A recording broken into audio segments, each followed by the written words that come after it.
안녕하세요. 방학 동안 잘 지내셨나요? 반갑습니다. 방학이 무척이나 길죠.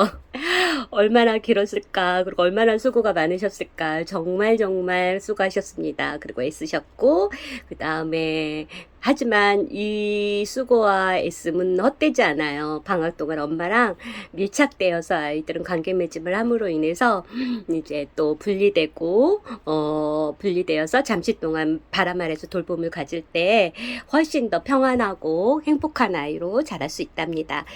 여러분에게 힘을 드리고 소망을 드립니다. 이 강의를 어떻게 녹화할까? 오늘은 토요일이에요. 내일 모레면 아이들을 만나는데, 어떻게 녹화하고, 어떻게 할까라고 생각하다가 코로나 기간 중에 잠시의 쉼을 갖고 이제 여러분들 앞에서 다시 한번 마음의 저도 각오를 하고 여러분들한테 선물을 드리고 싶어서 이 자리에 앉았습니다. 본론은 조금 많이 어떻게 지내셨는지 너무나 궁금하지만 우리가 서론을 조금 빼고 본론으로 들어가서 우리가 공부를 시작할게요. 30분 동안만 저와 집중해 주시기 바랍니다. 우리 내 감각 잊으셨나요? 안 잊으셨죠? 우리 한번 외쳐볼까요? 촉감각, 생명감각, 운동감각, 균형감각. 그 중에 오늘은 이 운동감각에 대해서 오늘은 같이 나눠볼까 합니다. 운동감각. 그걸 다른 말로 하면 움직임 감각이에요. 운동 감각 좀 딱딱한 말로 되어서 스포츠? 예, 맞습니다.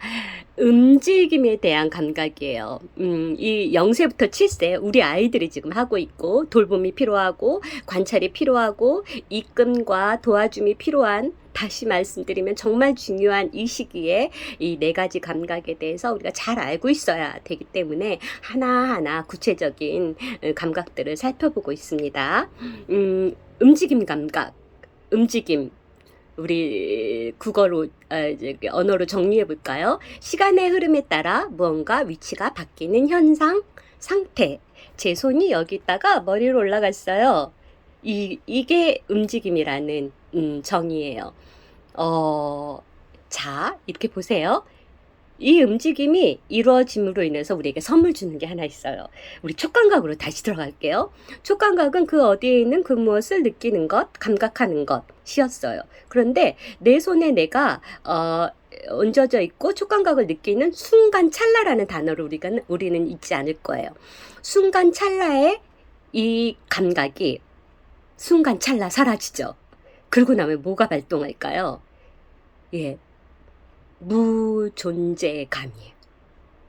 내가 없어요. 여기에 내 손이 없어요. 근데 선물이 있어요. 누가 선물을 주냐면 움직임이 선물을 줍니다. 잠깐 움직임으로 인해서 내가 내 존재감이 살아나는 거예요. 나의 존재감이 살아나는 커다란 선물을 주는 게 움직임의 감각이에요. 아이들은 지금 무수히 움직이고 있어요. 정말 어디를 가는 건지 밥 먹을 때도 한 손으로 먹고 한 손으로 움직이고 있고 어디든 가만히 있지를 않아요. 그래서 우리가 언제 관찰을 해요? 잠잘 때 너무나 예뻐요. 왜냐하면 그때는 움직이지 않아요. 그렇지만 저번 달에 녹화에서 올려드린 촉감각에 대해서 얘기했을 때 들으셨죠? 맞습니다. 아이들은 잘 때도 움직여요. 그쵸. 그거는 그 감각에서 그 감각 공부 하시면 거기에 나와요. 아무튼 지금 아이들은 많이 움직이고 있어요. 왜 움직여요? 네, 맞습니다. 나의 존재를 느끼고 싶어 해서요. 내가 어딨지? 여기 있지. 이제 우리 오늘 아가가 태어난 지 얼마 안 되는 한 가정의 얘기를 해볼게요. 그 아가는 아직 손유이라고 들었어요. 이름이 새로운 이름이. 유이는 아직 움직임을 하지 않도록 이렇게 감싸고 있어요. 왜 감싸는지 알죠? 그 아이를 꼼짝 못하게 움직이지 않게 움직일 감각을 없게 만들려고요? 아니요. 훨씬 더 많이 느껴요. 이렇게 할 때, 이렇게 몸을 이렇게 축소할 때 아이들은 훨씬 더 움직임의 감각들을 느껴요. 나의 뼈와 나의 근육들에 대해서 느끼는 거예요. 그래서 아이들이 불안하고 울 때 우리 어떻게 해요? 꼭 안아주는 거예요. 그때 훨씬 더 아이들의 존재감이 살아나요. 나 여기 있지, 괜찮아, 나는 나야, 엄마가 여기 있어. 촉감각을 통해서. 네. 그리고 이 유이는 지금 조금 있으면 이제 손이 왔다 갔다 거려요. 자율신경에 의해서인지 우리의 내장 근육이 움직이는 것처럼 자기 마음대로 움직여요. 그리고 이게 뭔지 몰라요. 자아 존재감이 아직 살아나지 않았어요. 근데 점점 의식적으로 이것이 내 눈에 관찰됨으로 인해서, 보는 것으로 인해서, 아, 이게 뭐야? 이게 내 손이야? 이게 나야? 이거 내 거구나. 내가 움직이네. 이제 언니처럼 바느질을 할 때에도 손이 안 다치는 그 7살의 경지까지 올라가게 되는 거예요. 아주 섬세한 움직임까지 간다는 거죠. 지금 움직임의 감각을 얘기하면서 제가 조금 얘기한 부분이 하나 있어요. 그것이 바로 이것이 무엇이지? 움직임은 두 가지가 있어요. 보는 움직임이 있고요. 보이지 않는 움직임이 있어요. 네, 맞습니다. 보는 움직임은 우리가 가시적으로 보이는 현상적인 움직임이에요. 누가 저기서 저기를 걸어가고, 저기서 저기를 물 먹고, 저기서 저기를 뛰고 있는 그 사람을 보는 거예요. 그리고 그 안에 우리는 움직이지 않는 보이지 않는 것을 볼 수 있어요. 그게 무엇이냐면, 이제 제가 예를 드릴게요. 신도림역에 지금 많은 사람들이 왔다 갔다 하고 있어요. 그 사람들을 하루 종일 관찰하고, 청진기로 심장 박동수를 재더라도, 아니면 피 검사를 하더라도, 우리는 그 사람이 왜 거기서 그렇게 1번 방향으로 나갔는지, 1번 출구로 나갔는지 아무도 알 수 없어요. 우리는 뭘 할 수 있냐, 뭘 어떻게 알 수 있냐면, 그 움직임이 왜 움직여졌는지 아는 방법은 단 하나. 맞습니다. 그 사람한테 물어보면 됩니다. 어디를 가세요? 네, 저는 학교를 갑니다. 근데 1번 출구 방향으로 나가야 그쪽 방향입니다. 맞습니다. 뭐가 있어요, 그 안에? 목표가 있어요. 그리고 의도가 있어요. 그 목표와 의도대로 사람들은 움직여요. 제가 다시 한번 할게요. 볼펜이 여기 있어요. 손으로 할게요. 손이 여기 있어요. 머리로 올라갔어요. 자, 잠깐 머리를 이렇게 하고 긁고 내려왔어요. 긁어서 너무 죄송한데. 저의 움직임의 목표는 어디 있었을까요, 여러분? 저는 왜 움직였을까요? 제가 아까 약간의 단어를 말씀드려서 아셨죠? 머리를 긁고 싶어서. 그게 내 목표였을까요? 땡! 아니에요. 자, 들어보세요. 제가 머리에 손을 놓고 머리를 잠시 가려운 부분을 긁고 내려왔어요. 저의 목표는 어디까지 가 있었냐면, 긁고 난 다음에 시원함까지 가 있어요. 다시 말씀드릴게요. 내면의 목표, 내면의 움직임, 내가 형상적으로 가시적으로 움직인 이 움직임 말고요. 사람은 이 가시적인 움직임을 하기 전에 내면의 움직임을 먼저 해요. 그게 바로 아까 말씀드린 제가 머리를 긁고 시원함까지 갔다가 다시 온 거예요. 그 다음에 저는 움직여요. 거기까지 목표를 두고, 의지를 두고요. 의도한 바가 이루어지는 거죠. 사람들의 움직임은 이렇게 이루어집니다. 그러지 않을 수도 있어요. 그냥 산책, 아무데나 가는 것. 이거 분명히 필요해요. 그렇지만 우리가 이거를 하기 위해서는 우리도 의도해야 돼요. 나 지금 아무 생각하지 말자. 그냥 길 따라 한번 걸어볼까? 이것도 의도해요. 사람을 의도하지 않는 움직임은 아무도 알 수 없어요. 그런데 아이들은 의도하지 않는 움직임을 지금 하고 있어요.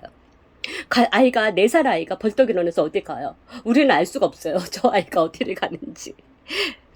근데 7살이 되면 4년 동안 있는 바람 아래의 기적처럼 저 아이가 왜 움직이는지 이제 얼추 짐작도 가고 이해도 가고, 그 아이가 내면의 목표를, 내면의 움직임을 먼저 세우고 의도를 갖고 움직이고 목표를 갖고 움직이면서 아이가 안정된 움직임을 가져가요. 안정된 움직임, 여기서 제가 조금만 더 보탤게요. 사람을 관찰할 때 여러분 주변에 많은 사람들이 있어요. 그분들 관찰할 때 행동을 보게 돼요. 물론 언어도 보게 됩니다. 하지만 행동을 볼 때 그 사람이 불안하다는 근거는 어디 있나요? 맞습니다. 행동이 부자연스러워요. 제가 가끔 달림방에서 별림방에 가서 나 여기 왜 왔더라? 뭐가 질러 왔지? 이러면 애들이 까르르르르 웃어요. 선생님 우리 할머니도 그래요. 맨날 잊어버려요. 맞습니다. 내면의 목표와 의도가 정확하지 않고 잊어버릴 때 나의 행동은 불안하고 내가 왜 움직였는지를 몰라요. 아이들은 이 과정에서 아이들의 움직임을 경험하고 체험하고 있습니다. 그래서 내면의 작은 목표들, 우리가 벌써 이루어진 거기 지점까지 간 상태를 다시 반복해서 현상적인 움직임을 하는 요 과정까지 가는 과정을 자꾸 경험하면서 사람은 성인이 되어가고 안정된 움직임을 하게 됩니다. 바람 아래에서 여러 명 아이들이 같이 움직여요. 근데 이 움직임이 엄청 어수선해 보이죠. 그런데 리듬 생활이라는 것을 통해서 아이들은 같이 움직여요. 잘 때 같이 개별적인 움직임이 다 다르지만 이 움직임을 통해서 우리가 알려주는 거는 내면적인 목표를 세우고 의도를 세우게 만드는 거예요. 이게 또 리듬 생활의 선물이에요. 조금 있다가 낮잠 자러 갈 때 우리는 낮잠 자기 위해서 잠옷을 갈아입어요. 이 잠옷을 갈아입는 그 행위 자체가 의도가 있고 목표가 있는 거예요. 그래서 리듬 생활을 하는 거예요. 그래서 그 선물이 주어지면서 아이들의 옷 갈아입는 그 모습은 안정되어 있어요. 양말을 잘 못 벗고 바지가 잘 안 벗고 이런 거 말고요. 전체적인 움직임이 안정되어 있다는 거예요. 이거를 하루 종일 연습하고 반복하는 곳이 바람 아래입니다. 자, 이제 또 제가 또 말씀드리는 건 아까는 가시적인 움직임과 비가시적인 움직임이 있다. 그 비가시적인 움직임은 내면의 의도와 목표가 있다. 그것이 이루어져서 일생이 됩니다. 일생. 3 말입니다. 제가 여러분도 지금까지 움직여서 왔어요. 그쵸? 저도 이렇게 움직여서 왔습니다. 지금 내가 여기 있는 지금까지의 제가 태어나서 여기까지의 모습은 순전히 저의 결정이었고 저의 움직임의 결과였습니다. 그 결과가 보이지 않는 의도와 계획이 늘 점점점점점으로 있으면서 그것을 따라와졌고 그 결과 저는 여기에 있는 것입니다. 이 움직임이 되게 중요한 이유 또 하나는 2가지를 경험하게 돼요. 움직임은 내가 움직이는 나를 보는 것과 제가 제 일생을 통해서 여기에 있는 나를 의식하는 이 움직임과 나 말고 타인의 움직임을 보고 움직이는 것이 있어요. 자, 제가 여기서 질문 하나 하겠습니다. 아이들이 걸음을 걸어요. 100일이 1년이 지나면. 자, 여기서 질문이 아이들은 본성이다. 사람은 일어나서 걷는 건 본성이기 때문에 아이들이 스스로 걷는 것이다. 그때쯤에 라고 하는 분. 아니다. 아이들은 그 움직이는 것을 모방한 것이다. 우리 얼추 짐작하시죠? 뭘까요? 맞습니다. 걸음은, 일어섬은 분명한 모방입니다. 여기서 큰 이야기를 할게요. 움직임은 배워주지 않습니다. 그게 가장 7세까지 무서운 일이에요. 가장 중요한 사건이에요. 움직임은 스스로 모방해서 이루어져야 합니다. 걷는 거를 연습을 해요? 네, 연습할 수 있어요. 너무 안 걷는 아이 일으켜서 보행기라고 하죠. 보행기를 타고 연습할 수 있어요. 근데 이거는 좀 새 나가도 되나요? 보행기 저는 독일에서도 강의 들으면서 참 안 좋다는 생각을 많이 했어요. 왜냐하면 아이들이 이 물건을 갖고 싶어요. 근데 엎드려서 기어서 땀 찔찔찔찔 이렇게 만지는 것과 보행기를 타고 그 까치발로 와가지고 여기 있네? 이렇게 만지는 것과는 천차만별의 의지의 연습이 차이가 있습니다. 네, 그래서 보행기는 가능한 한, 왜냐하면 움직임도 굉장히 빨라지고요. 자기는 그렇게 움직이지 못하거든요. 여기서 저기까지 나는 기어서 못 가거든요. 근데 그 까치발 하나로 거기를 그 바퀴 힘에 의해서 쫙 간다는 거는 굉장히 움직임을 지각하는 데에 굉장히 오류가 있을 수 있어요. 혼란스러워요. 얘는 그 다음엔 빨리 가지 않으면 답답해요. 그래서 기지 않는 거예요. 보행기를 많이 탄 어린이는 기지 않아요. 대부분 배밀이를 하지 않습니다. 배밀이 김 이거는 굉장히 중요한 일어섬의 단계, 아주 중요한 단계라는 것 여러분들 아시고 계시죠? 아무튼 움직임은 모방에 의해서 일어나야 돼요. 발레, 태권도, 피아노, 또 뭐가 있을까요? 네, 수영. 7세 이전에는 엄마 아빠가 보여주는 거예요. 저 수영 못해서 보내는 거예요. 맞습니다. 너무너무 이해 가고요. 그거를 제가 처음부터 뭐 안 돼요라는 단어를 지금 쓸 수는 없고 안 좋은 영향은 아니라는 거를 꼭 말씀드려요. 그런데 어쩔 수 없이 움직임을 다른 것보다 이거는 설탕 맛이야. 이건 달콤한 맛이지. 이런 배움, 인지적인 배움보다 더 위험한 게 움직임의 배움이에요. 손가락을 이렇게 누르고 손가락은 피면 안 돼. 얘야. 피아노 칠 때는 손가락을 항상 오므려야 돼. 결안진 것처럼 말이야. 이런 움직임을 주입하면서 배운 아이들은 자유롭지가 못해요.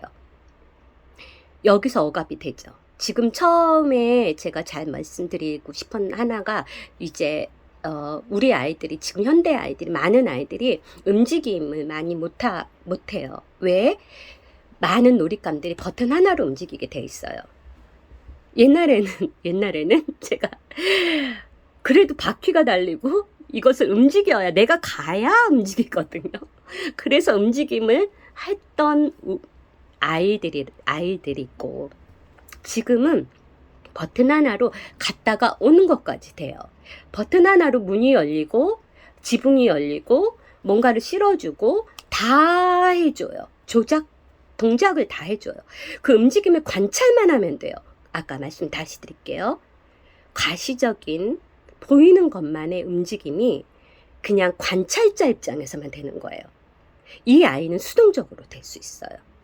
능동적으로 움직이려면 많은 놀잇감들을 자동으로 사주시는 것보다 수동적으로 움직이는 것들을 사주시는 걸 권해드립니다. 많은 놀잇감들이 지금 그렇게 나와 있는 거 아시죠? 버튼 하나로 우리 스마트폰 시대에 맞습니다. 버튼 하나로 다 움직여지는 이 안타까운 현실에서 아이들의 움직임은 점점 둔화되고 움직임으로 얻어지는 많은 것들을 놓치게 됩니다. 제가 두 번째 강의에서 얘기 드렸어요. 하부위 감각 4가지가 저 상부위 감각 4가지와 이렇게 맞물려서 이렇게 맞닿습니다. 그래서 이걸 뿌리 감각이라고 합니다. 라고 말씀드렸는데 촉감각은 사고 감각과 연결되어 있고 그러면 이 생명 감각은 사감 감각과 연결되어 있고 이 운동 감각은 어디와 연결되어 있는지 아세요? 저 상부위 감각에 언어 감각과 연결이 되어 있어요. 신기하죠? 아이들이 안 씹고 물고 있어요. 그리고 씹지 않는데요. 와서 많은 분들이 우리 아이는 씹지 않고 삼켜요. 그 아이들의 언어가 같이 둔화되어 있어요. 이 씹는 것 하나의 움직임도 그 어휘력과 언어력이 다 연결되어 있어요. 어휘로툼이라는 것이 있어요. 우리 이렇게 발도르프 학교에서 굉장히 중요한 수업이에요. 어린이집에서는 안 하는데 어린이집 유치원에서는 좀 해요. 근데 우리 바람 아래는 7살에게 오이로트미를 이제 우리 계약함과 동시에 하게 됩니다. 이 오이로트미는 움직임을 표현하는 거예요. 근데 소리를 움직임으로 표현하는 거예요. 자, 제가 이렇게 팔을 많이 벌리지 못해서 죄송한데 팔을 완전히 다 펼쳤다 생각해 보세요. 어떤 소리가 느껴지시나요? 소리를 표현한 거예요. 오이로투미는 우리가 다 아는 것처럼 아를 표현할 때 팔을 완전히 싹 벌리면 그 모습에서 아 소리가 느껴져요. 이걸 이용해서 모든 소리를 움직임으로 표현하는 것이 오이로투미라는 거예요. 그것을 가지고 이 세계적인 언어가 만들어졌어요. 아퍼, 읍스, 오, 이 모음의 모든 언어는 이 세계적인 공통 언어예요. 세계적인 언어가 달라진 이유는 이런 자음 때문에 이 세계 언어가 모두 달라진 거라고 학자들이 얘기합니다. 이 몸의 소리라고 해요. 몸의 소리. 이 몸의 소리를 이렇게 오이로투미로 움직임으로 내는 것을 바로 발도르프 학교에서 하고 있고 우리 바람 아래에서도 라이겐을 통해서 하고 있습니다. 라이겐이 이야기가 들어가지만 분명한 것은 거기 움직임이 들어가 있습니다. 자, 이제 조금 숨을 고르고요. 다른 말씀을 드릴게요. 이제 움직인다 라는 것을 다시 한번 정리를 할게요. 언어로. 내면의 자아가 계획한 목표점에 이미 도달한 나의 존재를 의식하는 것. 다시 말씀드릴게요. 움직인다? 이것은 무엇일까? 본질적으로. 내면의 자아가 계획한 목표점에 이미 도달한 나의 자아를 의식하는 것. 슈타이너는 나의 자아가 벌써 거기 목표점에 도달했고 지금의 현재의 나가 그 목표점에 도달한 나의 자아랑 만난다는 것이 움직임이라고 설명을 해요. 그건 조금 더 많은 설명을 더 드려야 하지만 시간 관계상 여기까지 말씀드리고 이 움직임에 대해서 다시 한번 생각해 볼 필요가 있어요. 움직임은 어떻게 이루어진다? 배운다? 숟가락 이렇게 잡아, 이렇게 잡고 이렇게 올려봐. 이렇게 알려준다? 아니요. 우리가 예쁘게 먹고 있죠. 이 아이가 따라 모방하면서 움직임은 배워지는 거예요. 우리가 아버님의 성인의 모습들 따라하는 것, 그게 다 이 아이들이 움직임을 지금 자존감을 세우기 위해 내가 나임을 알기 위해 많은 움직임을 모방하고 있습니다. 근데 여기서 움직임을 배워주는 것은 굉장한 오류를 범할 수 있습니다. 아이는 수동적으로 되고 움직임을 모방하지 않게 돼요. 그러면 훨씬 더 학교 들어가서 많은 스포츠를 접했을 때 훨씬 더 수동적으로 되고 자기가 움직임을 배우지 않으면 인라인 스케이트 어떻게 타는지 배우지 않으면 인라인 스케이트를 못하는 아이가 됩니다. 바람 아래에서 제가 참 긍정적으로 보는 것은 이것을 졸업한 아이들이 움직임의 교육을 안 받은 아이들이요. 학교 가서 이런 말을 잘 듣는데요. 학교 가서 이제 어떤 코스를 들어갈 때 스포츠, 배드민턴, 인라인, 수영 많은 코스를 들어갈 때 이런 얘기를 듣는데요. 이 아이 기초를 다 떼고 왔습니까? 이거 아닌 것 같죠? 우리 백합 선생님한테 물어보세요. 하영이는 수영을 배우는데 3학년 때 배우셨나요? 백합 선생님? 네, 수영 선생님이 얘기해요. 전 이 얘기들 많이 들었어요. 왜 이 아이들이 할 수 있는지 아세요? 보고 모방하는 걸 연습한 거예요. 라이겐 매일 하면서 보고 모방하는 걸 연습하는 거예요. 그리고 내면의 움직임, 내면의 목표점을 매일 세우는 것을 알게 된 거예요. 바람 아래 교사들이 매일 의미 있는 행동을 해요. 여러분도 집에서 의미 있는 행동을 해요. 아이들은 엄마가 옷을 바꾸네, 서랍을 다 뒤지네, 다 바꾸네. 겨울이 와. 짧은 옷을 다 집어넣네. 겨울을 준비하는구나. 두꺼운 옷을 꺼내는 거야. 엄마의 계획과 의도를 이 아이는 같이 옆에서 돕진 않지만 벌써 이해하고 있고 그것을 알고 있어요. 제가 움직임에 대해서 얘기할 때 하나 더불어 얘기하는 것이 있어요. 휴가요. 휴가지에 대해서 얘기합니다. 제가 이 얘기를 또 드렸나요? 아유, 제가 죄송합니다. 또 반복됐다면 죄송합니다. 제가 많은 원장님들을 만나는데 처음에는 저는 몰랐잖아요. 이런 세계를. 그래서 뭐 원장님들이 저한테 질문을 해요. 선생님네 이번에 소풍 어디로 가요? 네, 우리 소풍이요? 갔던 데 가는데요. 일반 어린이집은 매번 다른 데를 가야 한대요. 그리고 또 가면 애들이 싫어하고 부모님들 또 저 작년에 갔잖아요. 라고 물음이 온다고 해요. 이거 옛날 얘기예요. 코로나 전에 얘기. 왜 다른 데를 갈까? 자, 움직이면 어디서 제일 잘해요, 아이들이? 아이들의 움직임을 우리가 관찰합시다. 언제 가장 안정된 움직임을 보이나요? 놀이터 가서요? 막 정신없죠. 공원 가서요? 어디 여행지 휴가지 갔는데 그곳에서요? 그곳에서는 아이가 좀 떠있죠. 흥분되어 있고.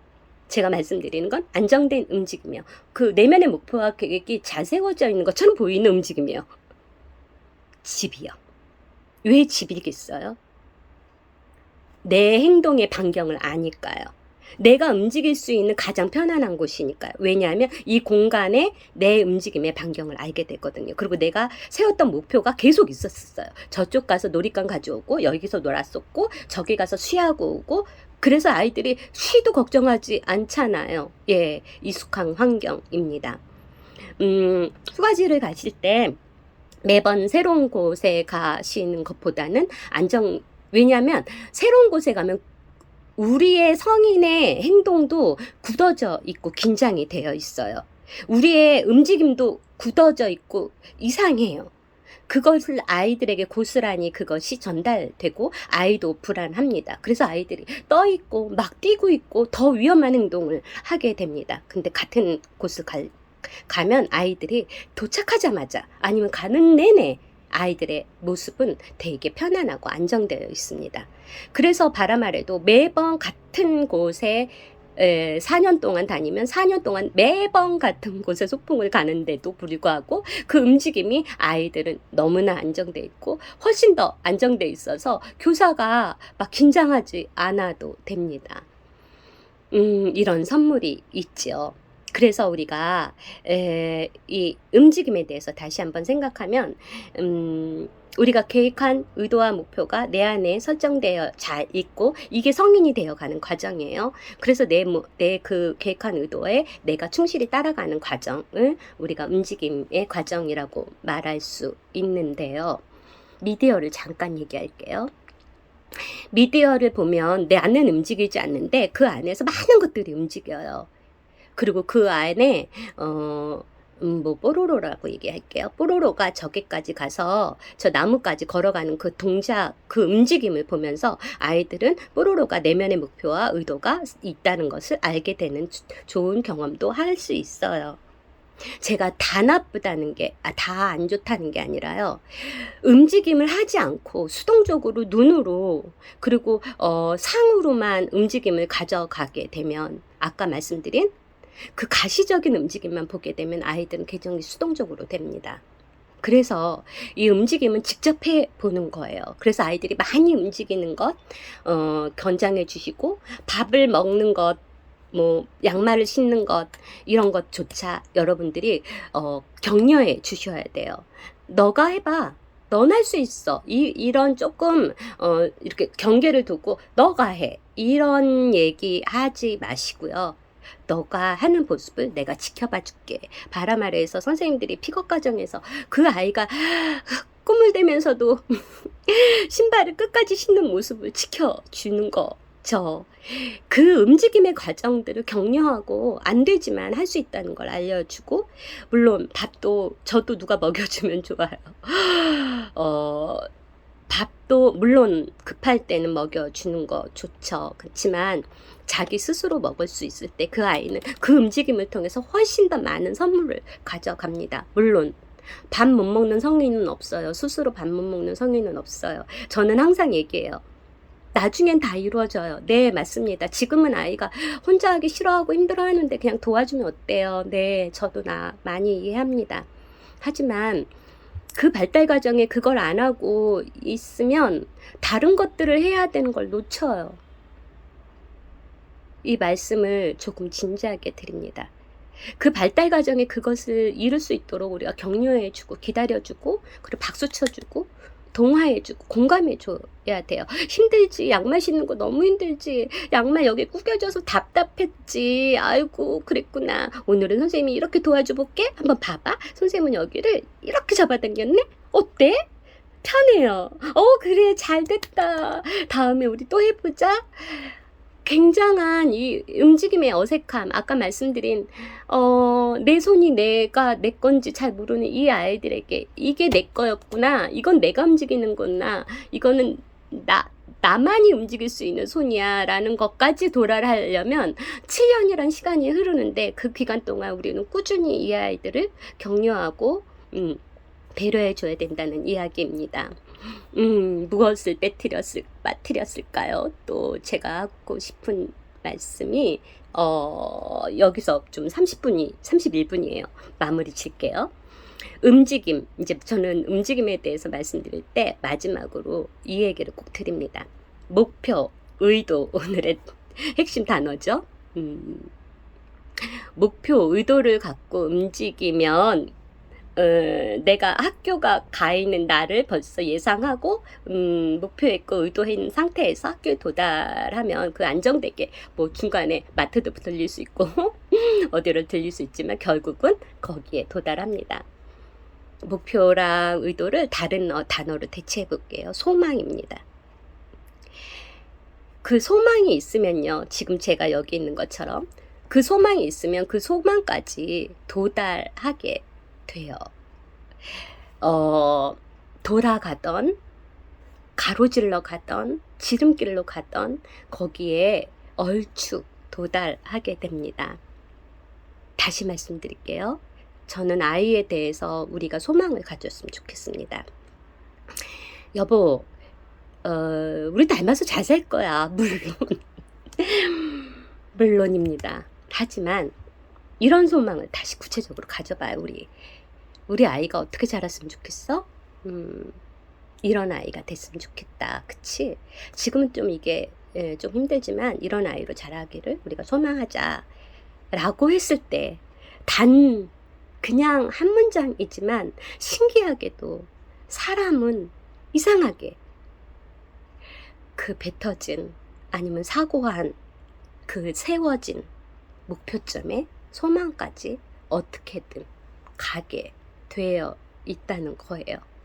참 신기해요. 그래서 저는 우리 교사들도 아이들 또 얼마나 성숙해서 오셨겠어요.